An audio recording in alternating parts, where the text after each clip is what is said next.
নমস্কার, আমি astrologer Sumitra Shastri. 27 October মঙ্গল বৃশ্চিক রাশিতে প্রবেশ করেছে।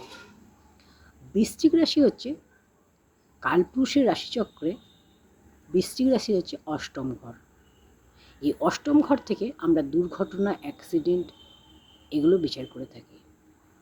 তো মঙ্গল যখন অষ্টম ঘরে প্রবেশ করছে বৃশ্চিক রাশি, তো 27 অক্টোবর প্রবেশ করেছে। বৃশ্চিক রাশিতে মঙ্গল থাকবে 47 দিন। এই 47 দিন প্রত্যেকটা মানুষকে সতর্ক এবং সাবধানে থাকতে হবে। মঙ্গল আমাদের কী দেয়? মঙ্গল আমাদের দুর্ঘটনা, অ্যাক্সিডেন্ট, রক্তপাত এগুলো দেয়। তো আর বৃশ্চিক রাশিতে যখন মঙ্গল প্রবেশ করে 47 দিন যখন এখানে থাকবে, এই সময়টা প্রত্যেককে গাড়ি সাবধানে চালাতে হবে।